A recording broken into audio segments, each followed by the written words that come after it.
Bienvenue dans votre book club. Aujourd'hui, au sommaire, la musique résonne aussi dans les livres. Et on l'entendait dès cette accroche avec cet extrait du générique signé Mirwais. Deux invités sont avec nous. Le dessinateur Mezzo, qui avait cartonné avec Love in Vain, portrait du bluesman Robert Johnson. Sur un scénario, cette fois de Jean-Michel Dupont, il signe le dessin de Kiss the Sky, où il raconte la vie de Jimi Hendrix en BD. Il aurait eu 80 ans cette année. Il est né en 42 à Seattle. Jimi Hendrix, il est mort à Londres en 70. James Marshall Hendrix, dit Jimi Hendrix, guitariste de légende. Bonjour à vous, Mezzo. Bonjour. Bonjour, merci d'être avec nous. Je précise aussi que 15 dessins de vous, 15 originaux paraissent. Ils accompagnent les textes de Bertrand Dical dans un autre livre, cette fois consacré à Elvis, une folle Amérique. C'est chez GM Éditions. On en reparlera au fil de notre discussion. Critique musicale et journaliste, Christophe Comte est à vos côtés. Bonjour. Bonjour. Vous publiez En studio avec Bachung aux éditions Segers, une balade à travers les 12 albums du musicien, de la fabrication alors sortis dans les bacs. Ces albums, ils s'appelaient Play Bleacher, Fantaisie militaire, L'imprudence ou encore Bleu pétrole. Vous pourrez trouver ce livre dans moins de 10 jours, le 13 octobre, en librairie. Le vôtre, Christophe Comte. Et en attendant, jetez un œil sur le documentaire que vous avez réalisé, Christophe Comte, pour Arte, sur un autre groupe, le groupe britannique de rock The Who, dispo jusqu'à la fin février. Qui? Les Who. And I want to introduce you to the guys individually in The Who, because you never get to know their names. You know them as The Who. Everybody says Who, and you say, you know. What's your name? Pete. Pete Townsend, yeah. Pete, and where are you from, Pete? London. From London? Yeah. London where? London, England. Right over here, and you're, John. You're John? John. And you're from London, too. From London, too? Yeah. Over here, the guy plays the sloppy drums. Follow the yellow brick road. What's your name? Keith. Keith? My friends call me Keith. You can call me John. Okay, John. And you must be Roger. I must be. Who are you? Yeah. You're Roger? I'm Roger. And where are you from? Oz. Roger? Here's Roger from Oz.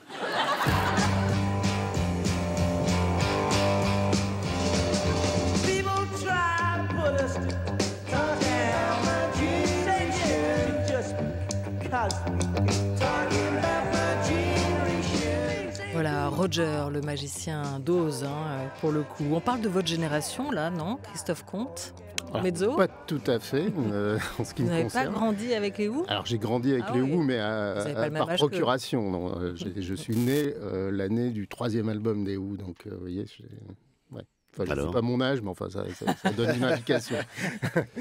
Donc Mezzo, oui, mais je les ai pareil, beaucoup alors. écoutés. Oui, moi, un petit peu pareil. Je pense que je suis un petit peu plus vieux que toi. Mais je suis de 60, donc c'est mes aînés, en fait, qui écoutaient.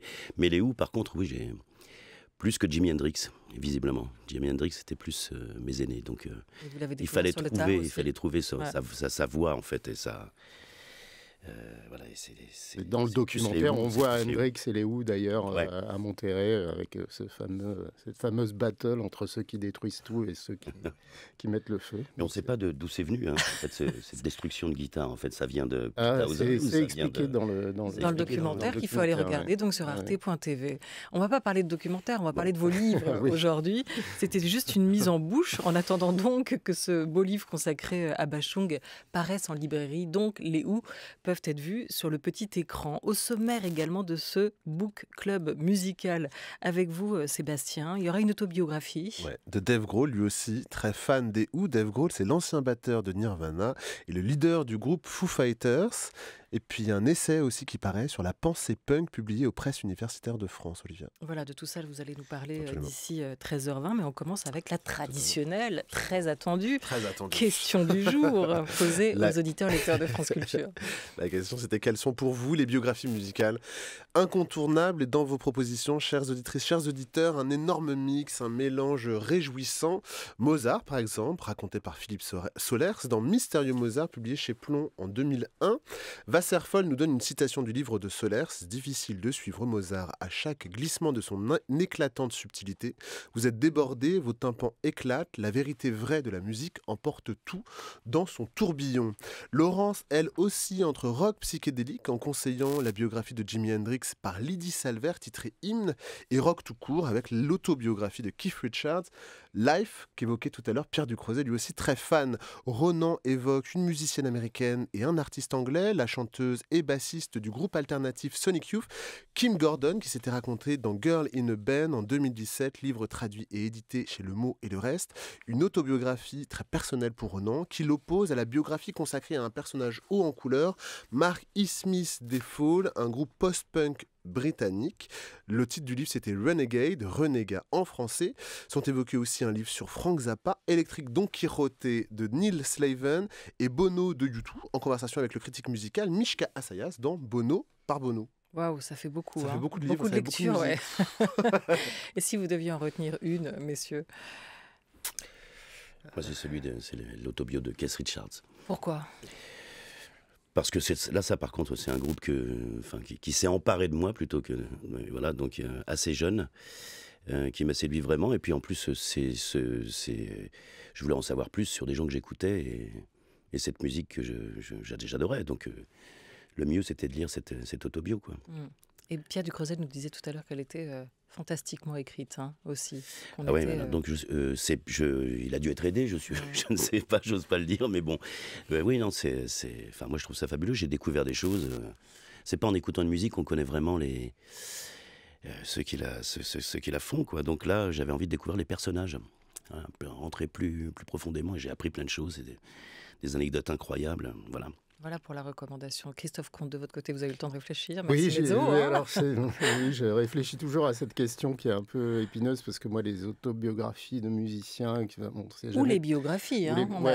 Qu'est-ce que vous dites, Sébastien Nalro 2? Un livre qui m'avait beaucoup impressionné, c'était celui de David Byrne des Talking Heads, parce que c'était un livre qui était un essai, en fait, sur la musique, mais à travers lequel il se racontait énormément, mais sans auto-centrer complètement la focale sur lui.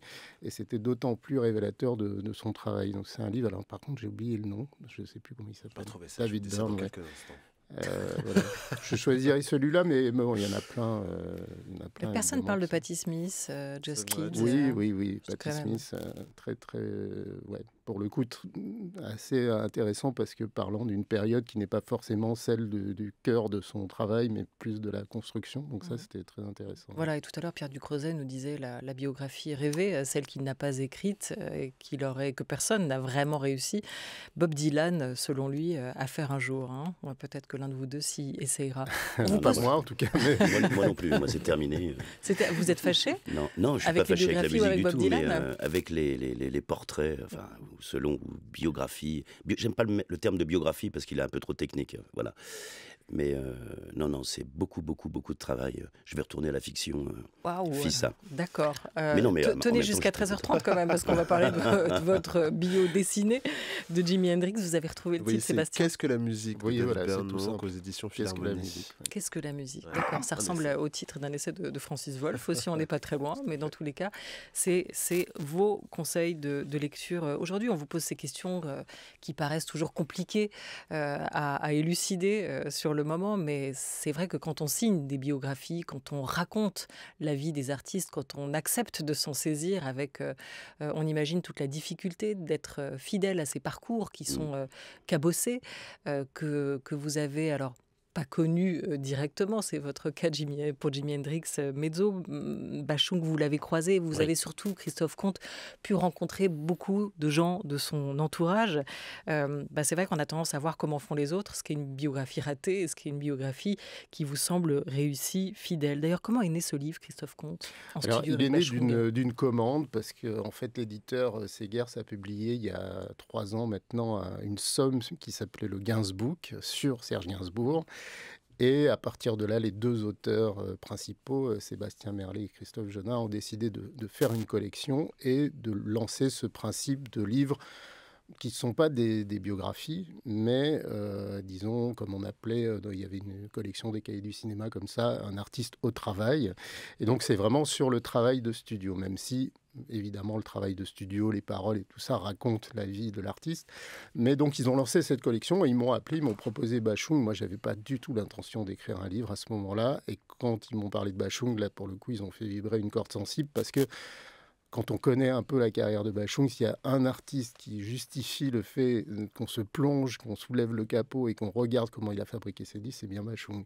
Et donc, du coup, je pouvais pas refuser cette sollicitation. Voilà. Je ne l'aurais pas fait sur n'importe qui, mais pour le coup, sur Bashung, c'est ça qui m'intéressait, parce que quand on écrit un livre, on ne l'écrit pas pour simplement distiller un savoir. On l'écrit d'abord pour soi et pour comprendre les choses et les transmettre. Et là, en l'occurrence, je m'interrogeais tellement sur la fabrication des disques de Bashung que ça m'intéressait de m'y plonger et de faire une enquête. Une fabrique particulière, hein, Christophe Comte. Mais comme on l'évoquait pour les Who tout à l'heure, est-ce qu'il y a aussi un effet générationnel? Est-ce que là, pour le coup, avec Bashung et vous, il y a un effet générationnel? Oui, tout à fait. Alors, je le raconte dans une brève introduction. Moi, j'ai découvert Bashung vraiment à travers... Très joliment. Vous dites, c'est la première phrase. Hein. Lors de ma première rencontre avec Bashung, Alain n'était pas là. Et pour cause, j'avais 13 ans et la scène se déroulait dans la cuisine de mes parents. Exactement. Et j'ai entendu cet album Pizza. Alors, pour le coup, la cuisine, c'était un bon endroit pour ça. Et ce titre, notamment Vertige de l'amour, qui était un tube à l'époque, et tous ces titres-là m'ont vraiment marqué. Mais voilà, ça a été quelque chose de... Il n'y avait pas de réflexion derrière. Ça m'a touché très, très fort. Et puis ensuite, évidemment, j'ai suivi Bashung de loin en loin en écoutant ses disques, et j'ai été amené à la rencontrer après plusieurs fois. La première fois, j'ai eu de la chance, je suis tombé sur la promo du disque que tout le monde considère comme son grand chef-d'œuvre, qui est Fantaisie militaire. Et on a passé 2 heures, il m'a raconté beaucoup de choses sur sa carrière et tout ça. Et à partir de là, j'ai compris que ce type était souvent peut-être considéré un peu comme un chanteur à une époque un peu marrant, à une époque un chanteur un peu, on va dire, glauque, parce que c'était l'adjectif qu'il employait. Et en même temps, il est tout ça et bien d'autres choses. Et c'est ce mélange-là qui est assez fascinant chez lui. Mezzo, comment on se choisit un mythe? Est-ce que pour écrire, dessiner, ce qui est votre cas en l'espèce avec cette bande dessinée consacrée à Jimi Hendrix, est-ce que pour dessiner la vie d'un artiste, il faut des correspondances quand même entre l'artiste et soi? Bien, quand Jean-Michel Dupont m'a proposé, Jean-Michel avec qui j'ai fait Love in Vain, on cherchait un sujet toujours musical, une suite un peu logique, parce que bon... voilà, il est né 4 ans après la mort de Robert Johnson. Donc, il y a une espèce de pont à faire. Bon. Et là, c'était plus le rock électrique, c'est plus le blues, bien qu'il parte du blues. Donc, il a fallu quand même 3 ans pour que je me décide. Parce que Jimi Hendrix, on me dit Jimi Hendrix, je dis Jimi Hendrix, c'est trop gros, c'est énorme, qu'est-ce qu'on peut dire qu'on n'a pas dit voilà, bon, on a tous l'impression de connaître Jimi Hendrix, parce qu'on l'a vu, c'est viral sur le... Enfin, partout, il a été filmé de tous les côtés, etc. Donc, très compliqué pour moi. J'aurais pu parler de musiciens plus obscurs, mais je pense que ça aurait été un petit peu élitiste. Et donc, j'ai lu donc quelques livres sur sa vie, pas autant que Jean-Michel, mais j'en ai lu.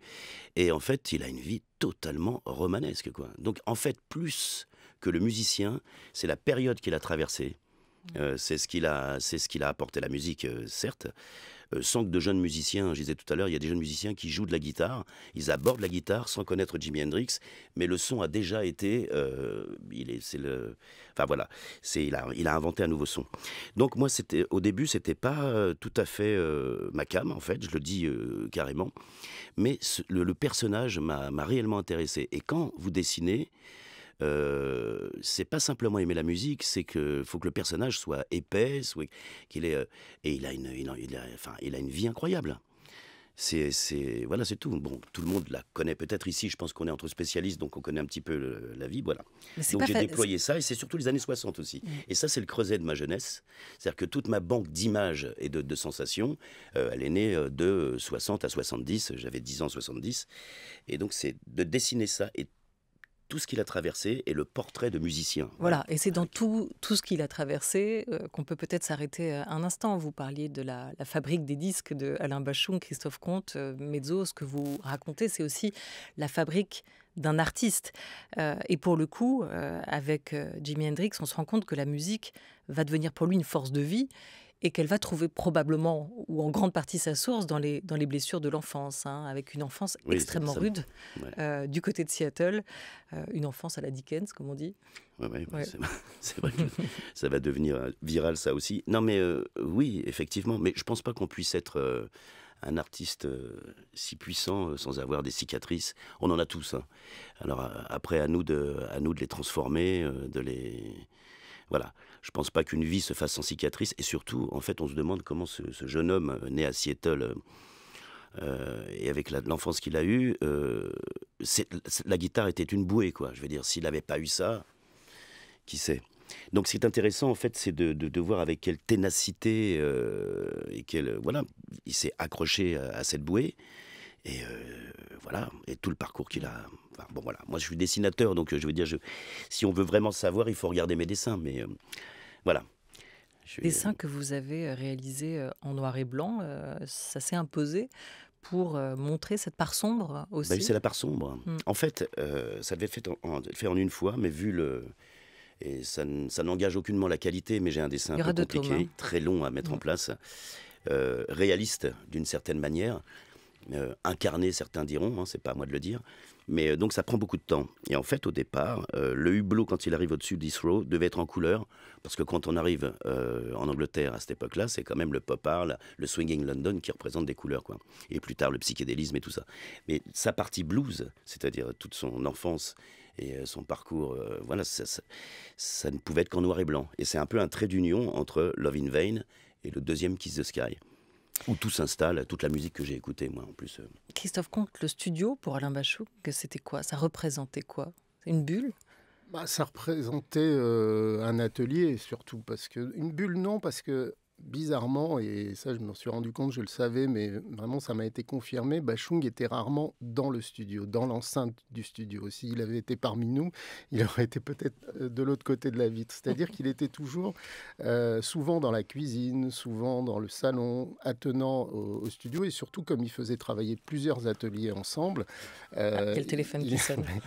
C'est comme il faisait travailler plusieurs ateliers ensemble, souvent il se mettait à la croisée comme ça des pièces, et il entendait une musique qui se construisait par fragments, et il en faisait la synthèse. Et son grand génie, je pense, c'est d'avoir été quelqu'un de disponible à tout un tas de sollicitations. C'est pas quelqu'un qui a travaillé son œuvre de manière comme une sorte d'artisan fourmi, mais au contraire, il s'est ouvert aux autres, et le studio pour lui a été l'endroit où venait comme une sorte de garde-triage de tas de choses qui avaient été faites avant. Et ça, c'est très intéressant dans sa démarche. Le dessinateur mezzo est avec nous aujourd'hui avec le critique musical journaliste Christophe Comte, l'un pour cette bande dessinée qu'il consacre à la vie de Jimi Hendrix, Kiss the Sky, et le second pour ce livre qui raconte la vie de Bachung en studio, deux livres qui paraissent, deux beaux livres et qui nous parlent de musique. Je me tourne vers vous, Sébastien Thème, pour évoquer tout de suite une autobiographie, celle d'un musicien multi-instrumentiste. Ouais, c'est Dave Grohl, ancien batteur du groupe de grunge américain Nirvana, emmené par le défunt Kurt Cobain. Pour rappel, Nirvana, c'est ça.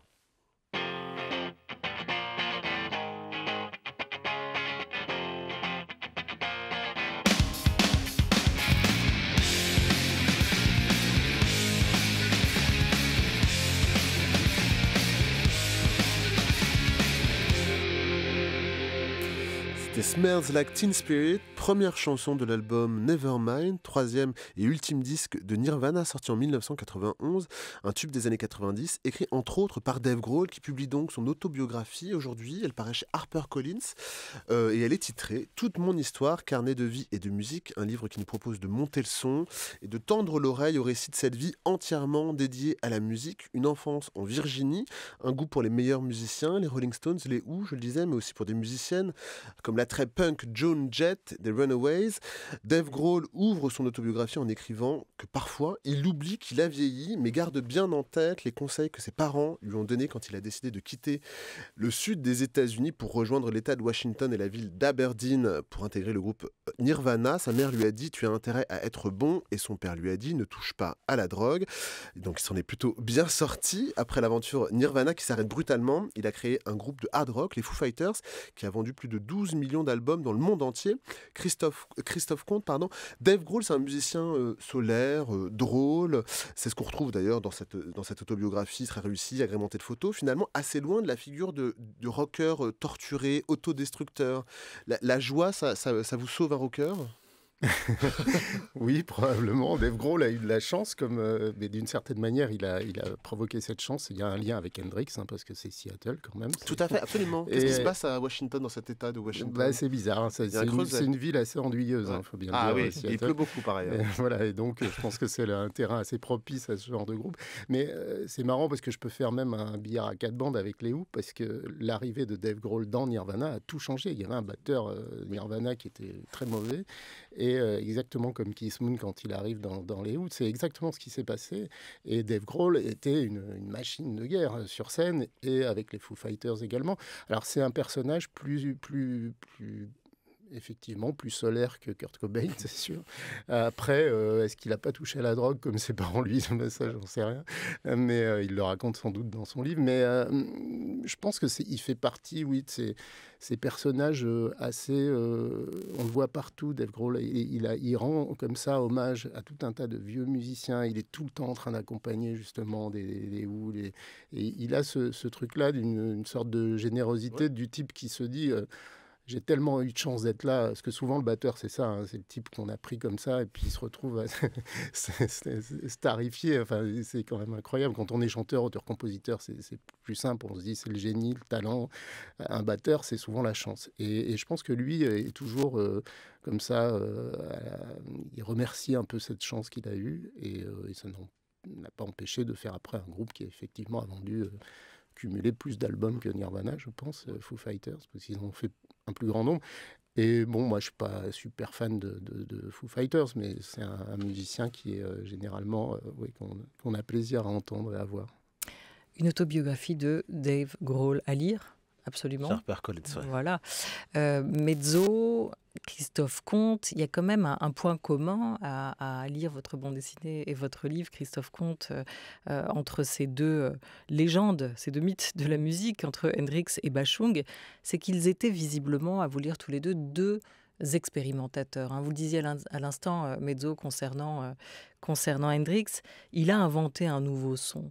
C'est-à-dire que c'est un personnage qui va créer la rupture, hein, avec son son. Voilà, j'ai l'habitude de dire qu'avant lui c'était le charbon, même s'il y avait de très belles choses, et après lui le nucléaire. En fait, il a fait de l'ampli son instrument principal. Quand on lui demandait comment sortez-vous ces sons de votre guitare, il disait mais c'est pas ma guitare, c'est mon ampli.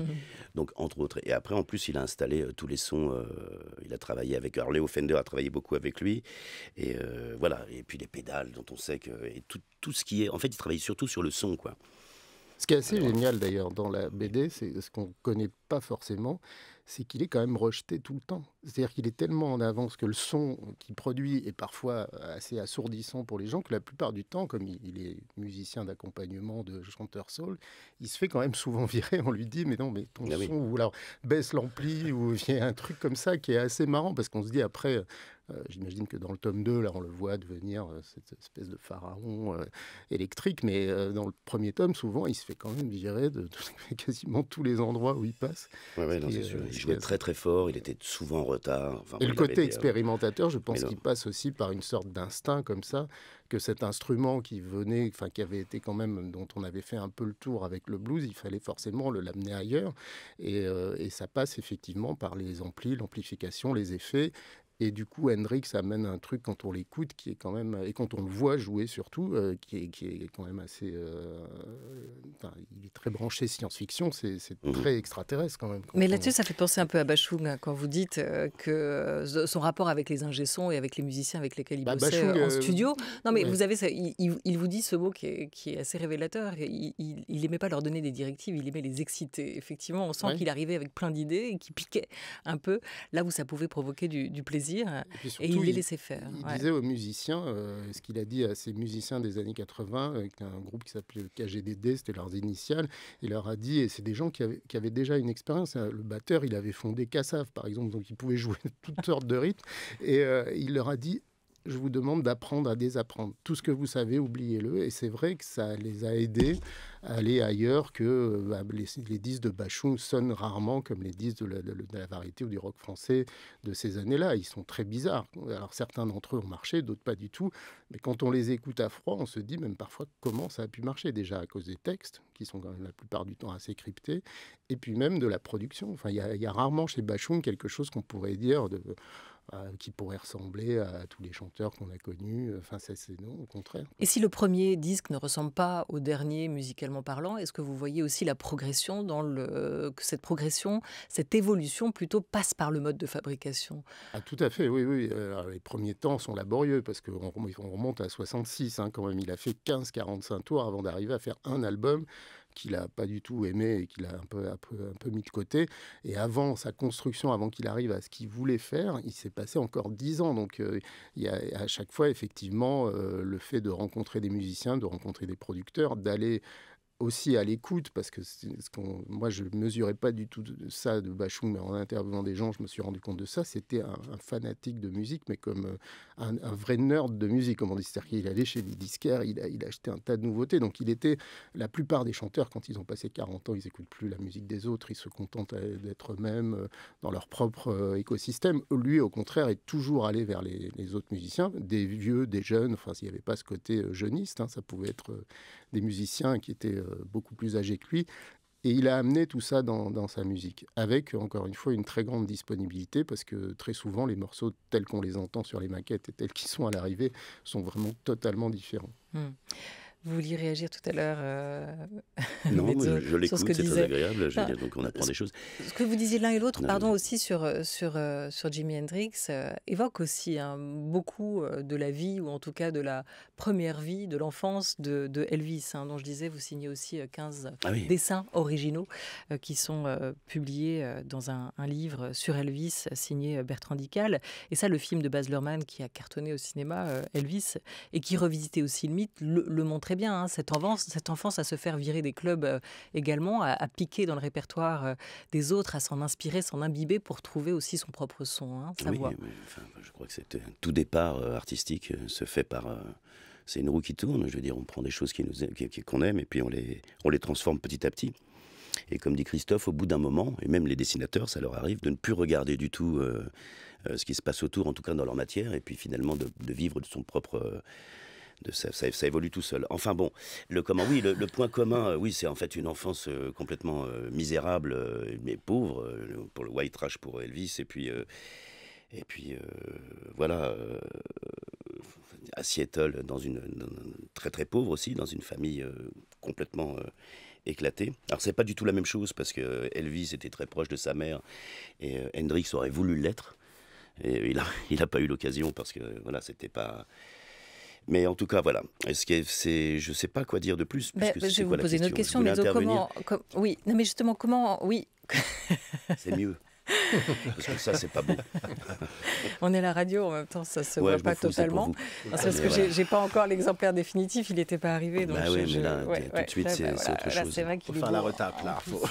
Il est magnifique, cet album bande dessinée volume 1. Oui, vous me posiez une question. Donc oui, non, mais chez Glénat, ce que j'ai peut-être à peine précisé, Kiss the Sky, et c'est en noir et blanc et en violet aussi pour la titraille notamment et les bordures de page. Je voulais vous demander comment on fait. Ça, c'est Purple Blues. Attention, parce qu'il est plus bleu, il est plus bleu que rouge. Mais bon, allons-y. Comment on met en musique une vie? Comment on la met sur la page? Comment on augmente dans les moments où il faut augmenter? Comment on monte le son pour raconter une vie avec son dessin? Écoutez, alors ça c'est un mystère aussi pour moi. Que vous dire? Je pense qu'il faut, avec un dessin réaliste comme je l'ai, j'ai cette chance, parce que c'est... Bon, ça ne veut pas dire que c'est...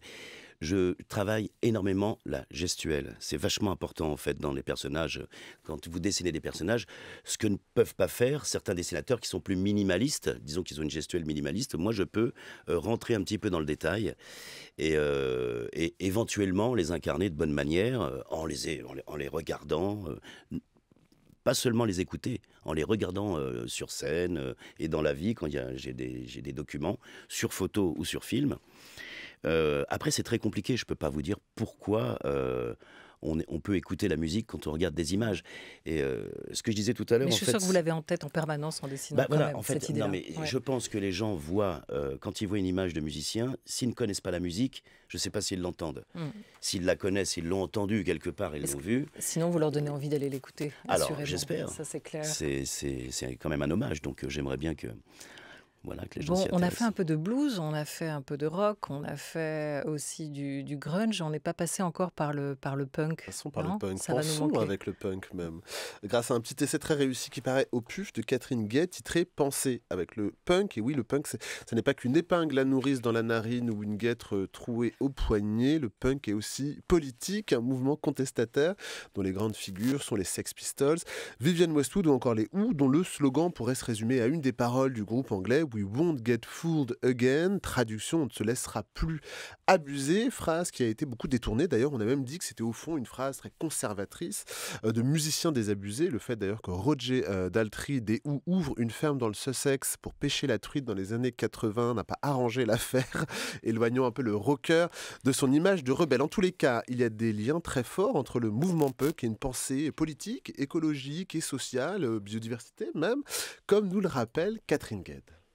Alors le punk n'est pas toujours politique dès les débuts, hein, il peut être désengagé politiquement, mais assez rapidement, il se situe avec des groupes comme The Clash comme étant plutôt à gauche, ou avec un groupe comme Crass comme étant plutôt anarchiste. Il y a d'ailleurs un genre musical qui s'appelle l'anarcho-punk. Souvent, pas toujours, hein, mais le punk va du côté de cette horizontalité, de l'égalitarisme. Et de nos jours, on peut tracer des liens entre punk et écologie. C'est ce que font d'une part Jeanne Guillain dans son article sur les salles punk, où elle montre comment la saleté du punk peut être rapprochée, et l'a été historiquement, de mouvements comme le friganisme, le déchétarisme, donc qui consiste à se nourrir à partir de la récupération d'aliments jetés, avec un enjeu écologique qui est de lutter contre le gaspillage alimentaire tout en rendant la nourriture accessible à tous.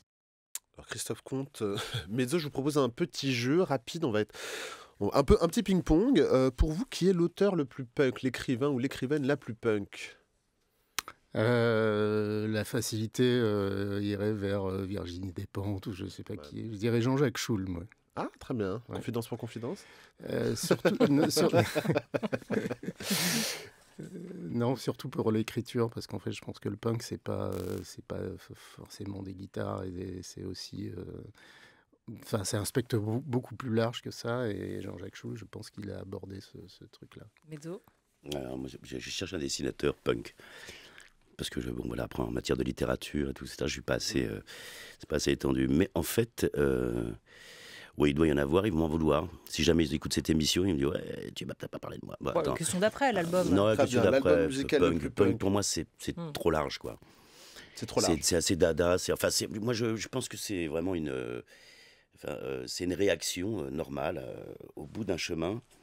Et c'est une grande réforme comme ça. Et c'est surtout, je peux jouer alors que je connais qu'un accord. Et voilà, c'est tout. Donc ça ouvre le champ à énormément de groupes. Avant, il fallait être musicien, il fallait apprendre et tout, etc. Bon, voilà, ça c'est extraordinaire pour ça. Après, L'album musical le plus punk, je vous arrête, Mezzo, pour qu'on non, aille oui, je vraiment vous en prie, rapidement. arrêtez-moi. Moi, je dirais Sandinista de Clash. Très bien. Mezzo. Le plus punk, moi je suis pas trop punk en fait. Très bien. J'en ai pas écouté. Eh ben, c'est pas grave. Et en 3 mots, c'est quoi le punk pour vous, Christophe Comte? Ah, c'est une rupture, c'est rompre avec une sorte d'académisme qui était celui du rock progressif dans les années 70. Aujourd'hui, on met le punk à peu près à toutes les sauces et n'importe quoi deviendra punk. Mais à l'origine, c'était un geste de la part d'une jeunesse anglaise notamment, un peu laissée pour compte, dans une Angleterre totalement calcinée. Et ils ont eu envie de briser un peu les doigts de leurs anciens qui faisaient des 55 accords par chanson comme Pink Floyd ou Genesis, et de faire quelque chose très trabilaire, très très brutal.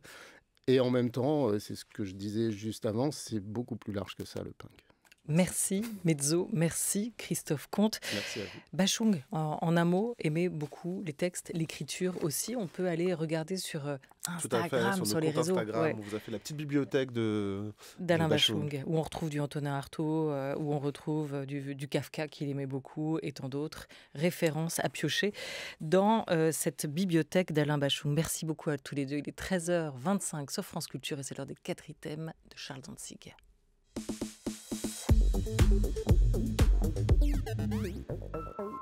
Et tout de suite, c'est le troisième volet tout en fluidité, Charles. Il me semble que, quand on pense au mot génie, on lui associe des idées de tempête, de ronflement, de Jupiter.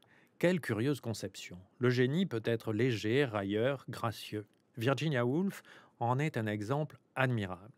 À cause de son suicide, à cause de sa grande politesse, il me semble qu'on la considère comme un écrivain majeur, mais en hésitant à lui appliquer ce mot. Nous sommes devenus des avares du génie. Virginia Woolf est une inventrice de formes de premier ordre. Ses fictions sont avant tout des formes, n'est-ce pas? Des formes émanant de personnages.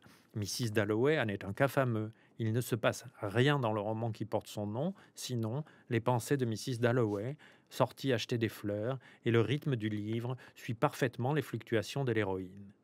Un personnage de Woolf qui n'hésite pas, c'est Orlando. Et par conséquent, le roman qui porte son nom non plus, Orlando, est une œuvre d'une maîtrise éblouissante. Orlando est un homme, un jeune aristocrate anglais du temps de la reine Élisabeth Ier.